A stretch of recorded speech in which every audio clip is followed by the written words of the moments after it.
Morning, everybody. Day 6. I think I went on and said day 5. It's day 6 of 26 days of you. And this is just a simple little fun thing that we're doing here to kind of close the gaps between our workshops. Now, with our workshop idea, though, I mentioned that we would come on here and talk about this. It hasn't really started. Well, it started. Well, let's do this. With any goal, you want to do something the day you set the goal towards the achievement of that goal.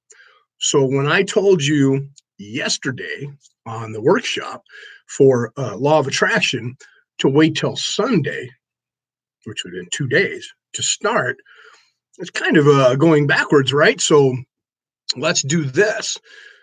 That was 2 days, that was yesterday, was the law of attraction workshop. On that day, what you did toward the attainment of that goal was learn something new about the law of attraction. You learned how to meditate. You learned how to make that work for you. It was one simple tool in a ton of them, right? So that was something toward the attainment of law of attraction. Now, today being Saturday, I'm just following up with the 26 days of you. Now, this is a simple little program that I've got going on for those of you that are just tuning in or just subscribing. So we pick one letter of the alphabet. We choose from a plethora of empowering words that represent that letter, or that letter is represented by, and we philosophically butcher it. Okay, so we're having fun with it. Today is the letter F. Now, I shared with some of my clients and my students and my friends that there's a new F word in town. Well, that's not the word we're picking today, but remember the new F word? Fine. And that's a not so empowering word, even though you could use it in an empowering statement.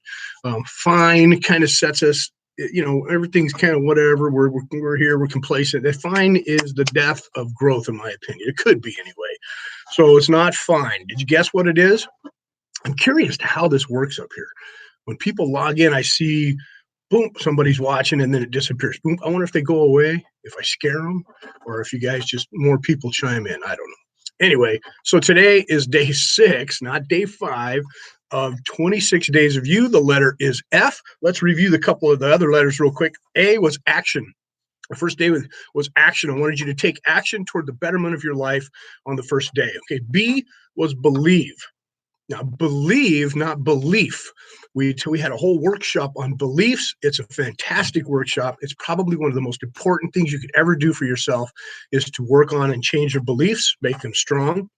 That was day 2. Day 3. Good morning, Ms. Bozick. How are you? Not to get off track, Mr. Huntley said he didn't comment because I get off track. But Ms. Bozick, you had a lesson with Larry. I'd like to know how that went. So day 3 was C, certainty. And how would you act if you were certain you would not fail? And if you can put certainty in everything that you do and you have that belief and you believe in yourself that the action you're going to take is going to get a result eventually, if not immediately, what would you do different in your life? Certainty is a powerful word. I love that. And then the next day, D, we put define. Now, there was a ton of D words that you could have used, that I could have used to philosophically butcher the ideas, right? But define is very important when you're setting your goals or when you're trying to better your life, defining who you are, what you stand for. Now, these are big, daunting tasks. I know that. They don't have to be.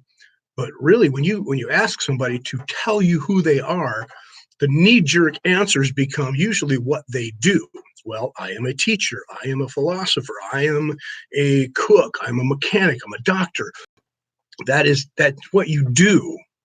Can it be who you are? Yeah, I think so. I really do.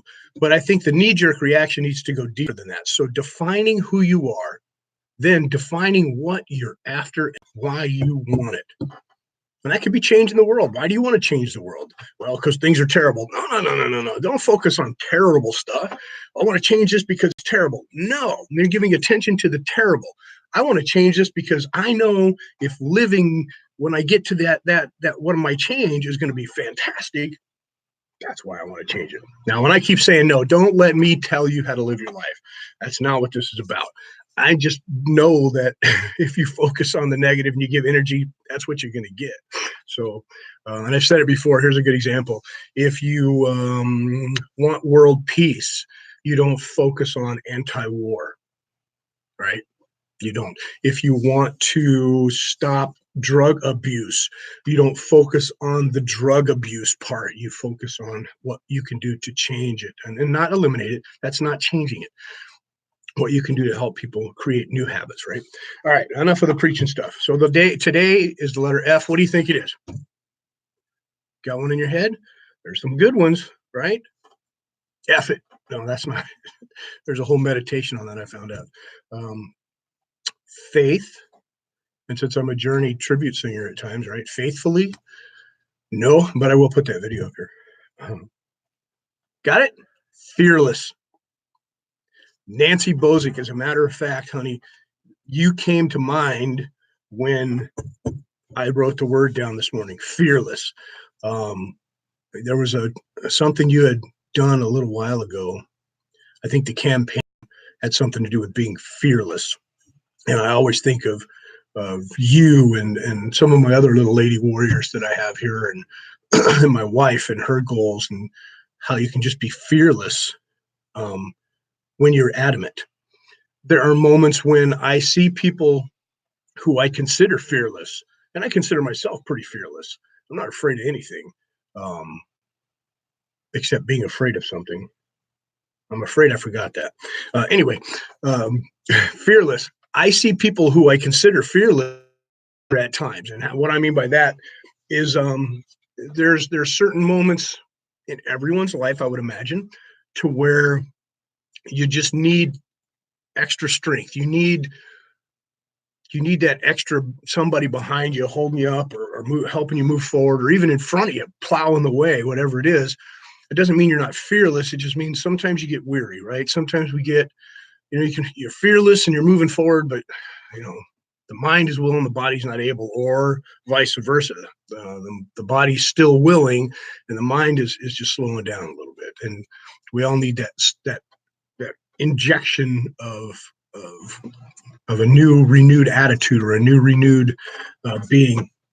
But being fearless allows you to take those other words that we used, create some certainty in your life, believe that you can do it, and take action, right?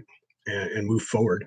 And if you have a definite outcome, and you've defined why you want it, and what it is exactly that you need, and you're going to have, being fearless is a good thing.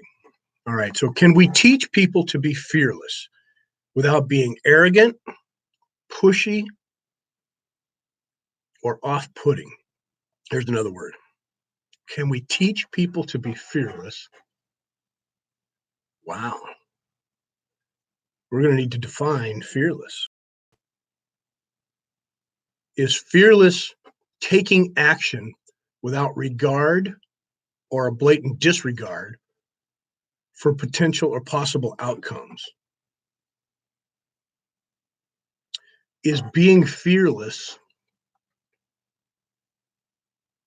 the act of believing in oneself to a point of no fault? Is being fearless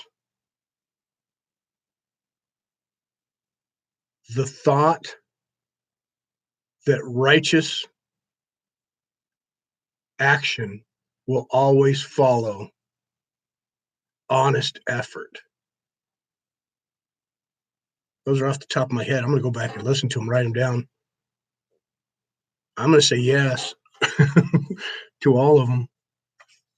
Huh. How do you teach that? You lead by example, right, Nancy? Nancy's a great example of leading by example. I try to be a leader who leads by example.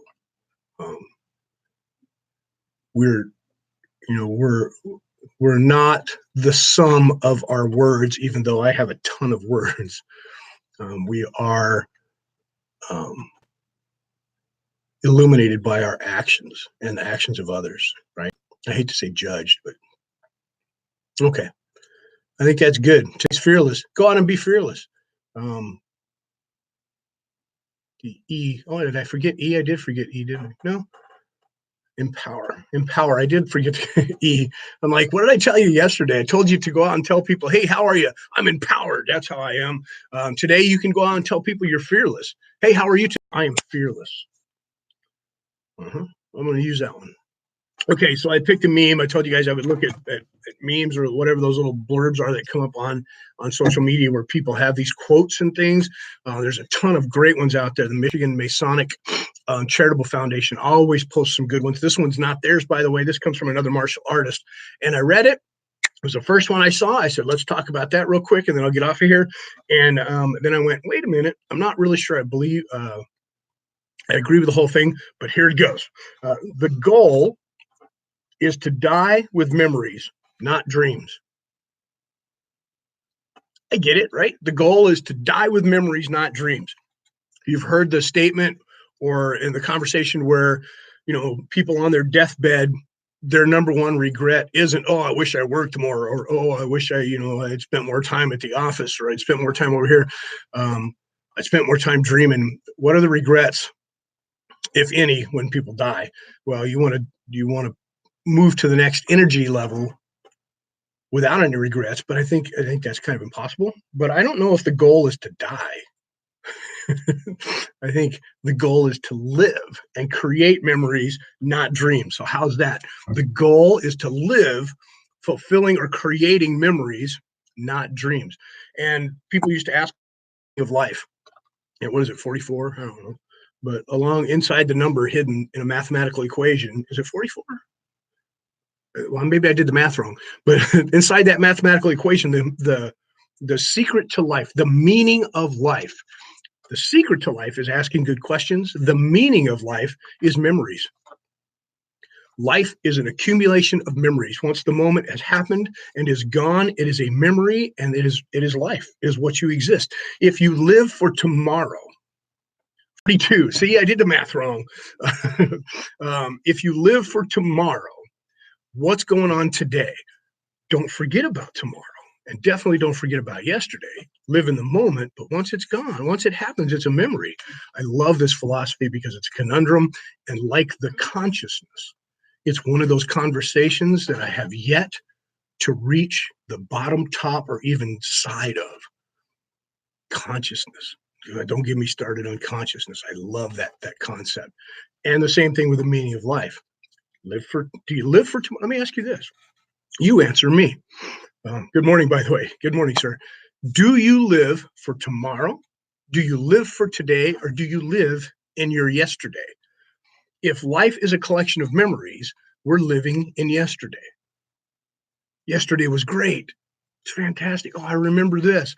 Those are important emotional anchors and lessons. Today, a gift, that's why they call it the present. You live how? Do you stumble through today, or did you plan it yesterday? Which means if you planned it yesterday, you're living for tomorrow. If you are today the accumulation of the thoughts of yesterday, imagine who you can become tomorrow. What does it mean to live in the moment? I know, kind of heavy for a Saturday, huh? I love this kind of stuff, though. This is what goes on in my head all the time. That's why I wear a hat, because it contains it in there. It's like, it all comes out here, though. Anyway, I have I'll share this with you, and I'll get off here. I got students doing ninja class. I can hear them in there cutting each other with swords. When you meditate and you clear your mind and you become that alpha state, if you know what I'm talking about, if you don't, contact me, I'll help you with it. But when you reach that alpha state, you connect to things that you're looking for. Okay, so you radiate an energy all day long.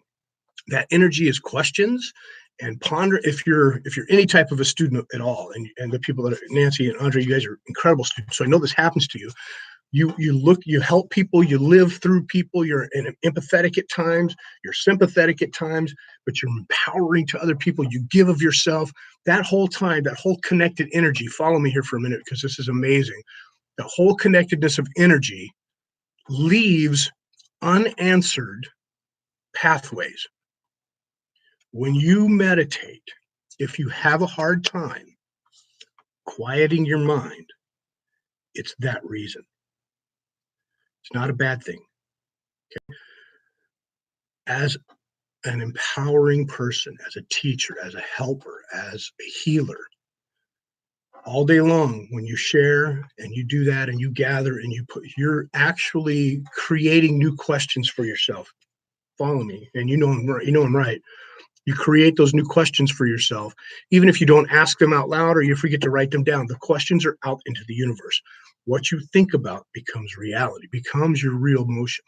When you meditate or even pray, for people that are very religious or even religious at all, and you pray and you settle down and you create that alpha state in your mind where you're calming yourself down, and you have a hard time calming your mind because as soon as you reach that alpha state, that connection, like a dial tone on your phone, it's no longer ringing. You've been dialing all day and it's ringing and ringing and ringing. When you settle down, they answer. And when they answer, they answer. And all of those thoughts, holy shit ideas, answers to how to help somebody, creations and things with a new technique or a new movement that you go, that's it right there. When you try to calm down, all of that stuff comes flooding through. How do you ever calm down and meditate? Often. Practice it often. And keep good notes. All right, you guys. I love you. F. Fearless. Learn to teach it. Share with me your examples. Talk to me. I love the good mornings. I love seeing you out there. Stay with me.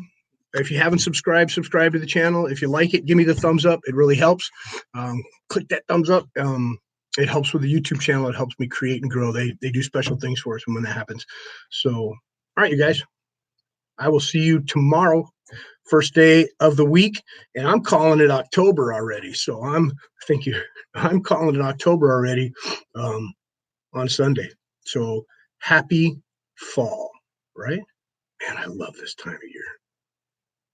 On your mark, get set, grow.